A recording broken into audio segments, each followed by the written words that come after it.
On Sunday, February 20th, 1966, I entered my room and noticed 2 postcards on the floor next to the bedside table. They were upside down, and it wouldn't be surprising if these postcards were mine, but this is the first time I've seen them. I was leaving my apartment for the weekend, and the cleaner had to put it in perfect order. Bishop James Pike told about such an event in his life in his diary, which became the basis for the book, The Other Side. Bishop Pike is perhaps the most controversial figure of the Protestant Church in America in the 50s and 70s of the last century. He was accused of making heretical statements that disgraced Protestantism, while at the same time being praised for his innovative actions. He called for women to be allowed to occupy senior positions in the church hierarchy, for an end to dividing American society into racial groups, and for sexual education of the population. And although all these very progressive statements were not liked by the leadership of the Protestant Church, they were not the reason for the bishop's dismissal from work. Today, we will tell you what was the reason for this decision. According to Reverend Pike, strange events began to happen to him after his 20-year-old son Jim committed suicide. A series of mysterious situations gave rise to the suspicion in this man that his son continues to exist in some other reality. And James Pike decided to look for evidence of this.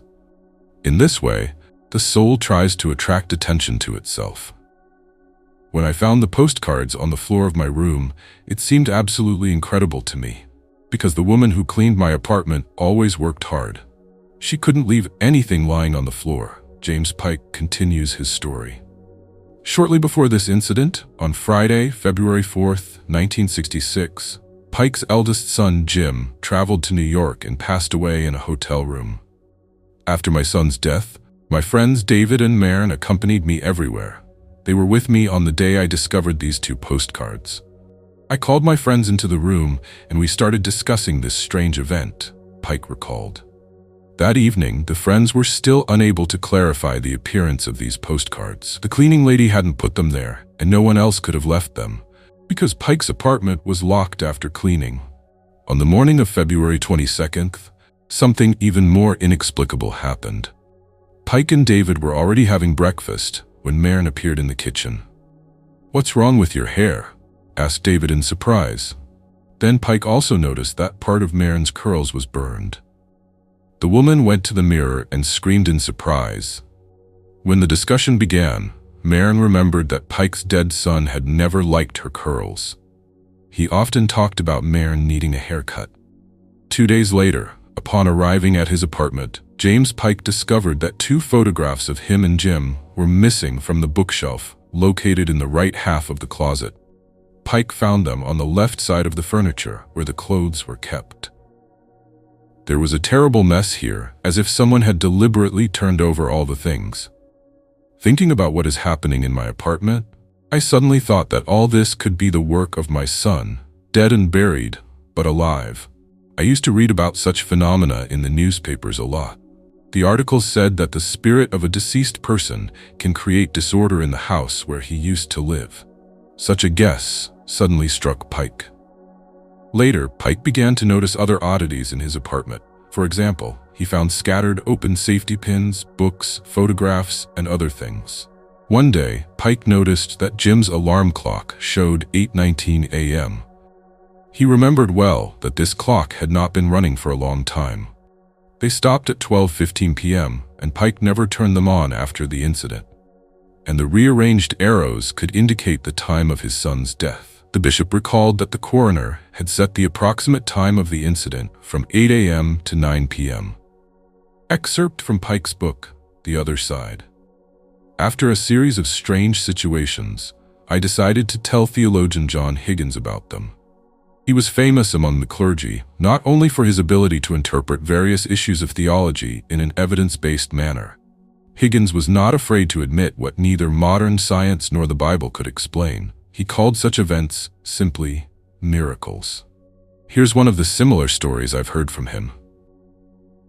It happened at Goleta Valley Hospital in California when I was called to a dying patient.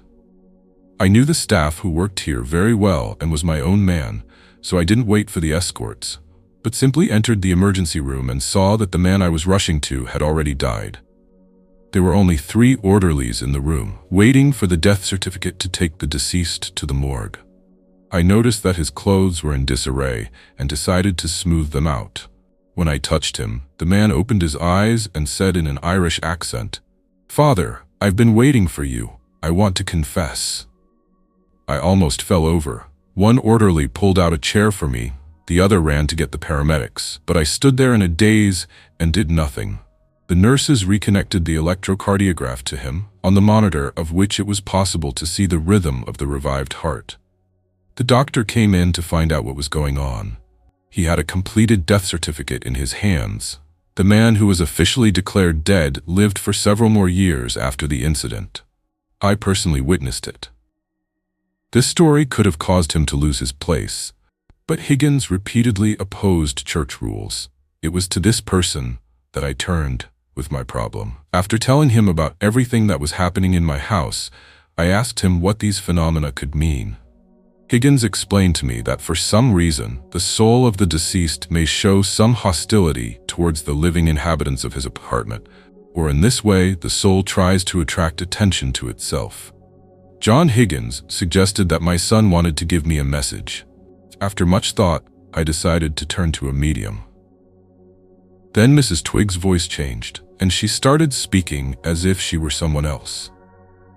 James Pike decided to turn to the medium of Mrs. Twig, but when he was waiting for his turn at her house, he suddenly felt in a ridiculous position. Pike began to regret coming there. He got up and headed for the exit. However, Pike clearly felt Jim's presence in the lobby. And then I was called to Mrs. Twig's waiting room. When we met, she asked if I had any object that would belong to my son. I handed Mrs. Twig a pack of postcards that Jim had collected, James Pike said. It wasn't long before Mrs. Twig informed her guest that his son was here. Then Mrs. Twig's voice changed, and she began to speak as if for someone else. I didn't know what I was doing. I had no one to talk to. I can't stand all of you. I can't stand this life. I am not in purgatory, but rather in hell. But at least no one is accusing me of anything here.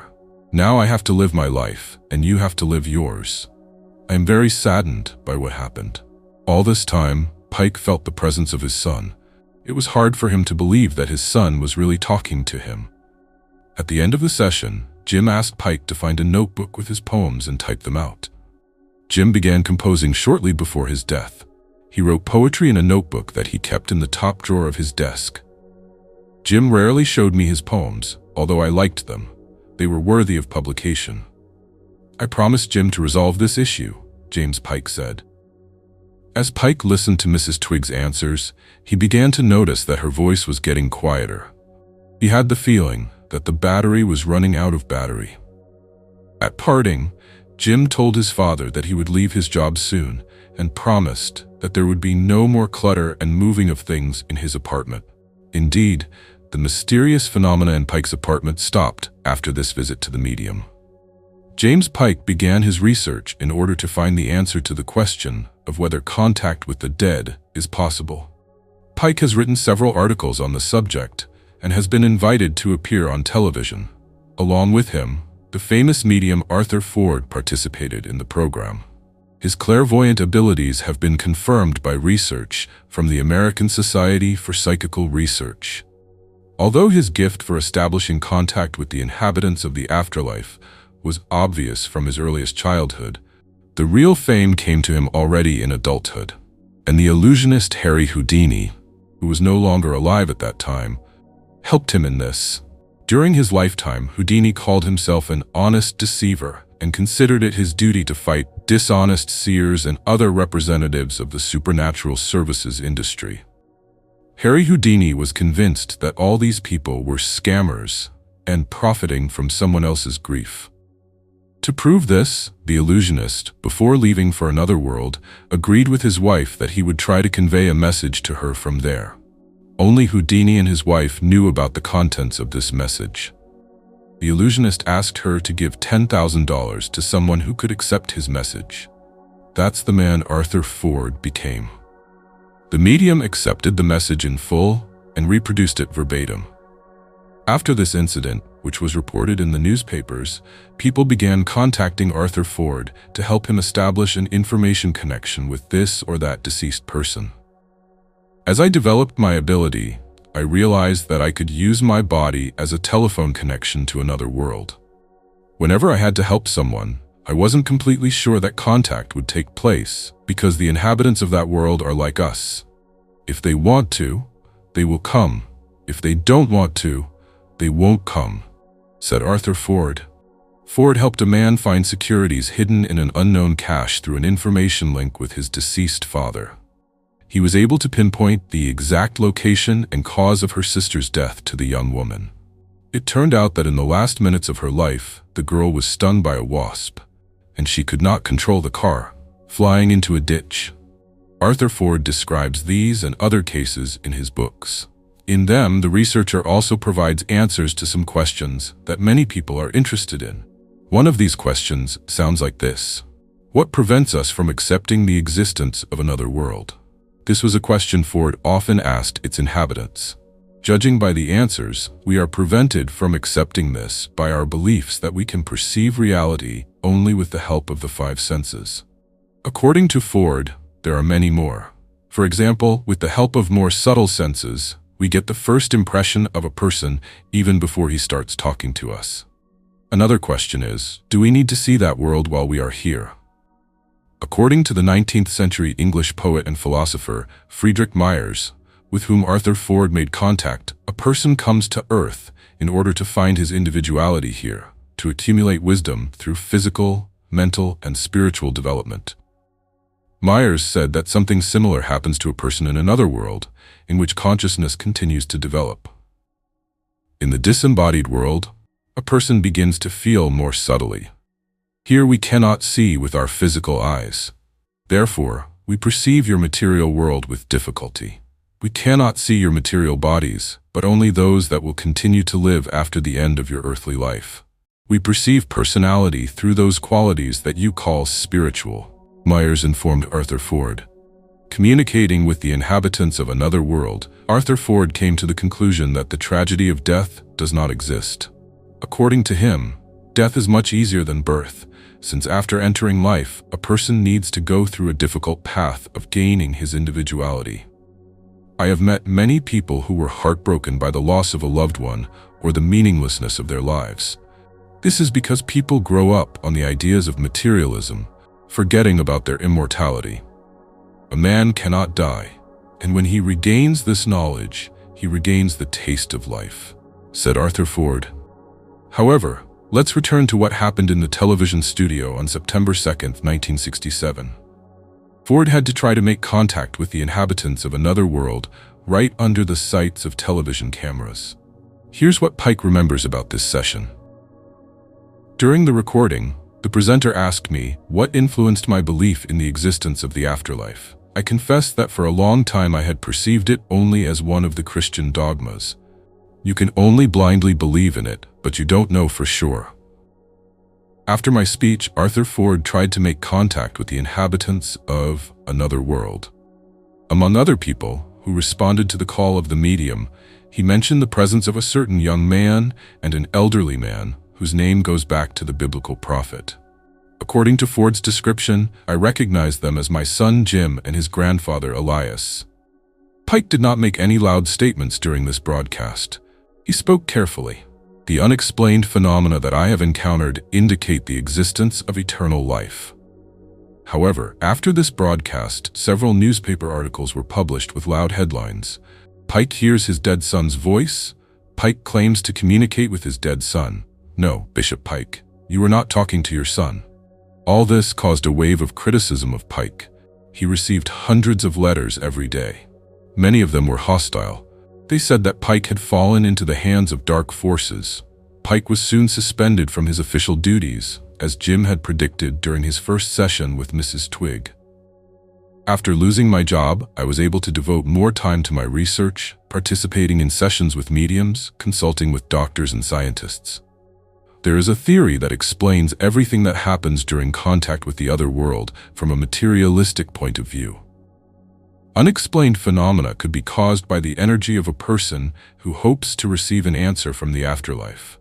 And during sessions with mediums, a person unconsciously transmits his thoughts to them, and psychics pass them off as messages from the other side. However, this is just one of the versions. Personal research has convinced me of the existence of a certain energy, the nature and manifestation of which remains completely unknown to humans, argued James Pike. Do you think there is life after death? Write your opinion in the comments. If you want to learn more about life after death and the afterlife, then I recommend watching my other videos. Please don't forget to like this video if you liked it. See you soon and have a nice day.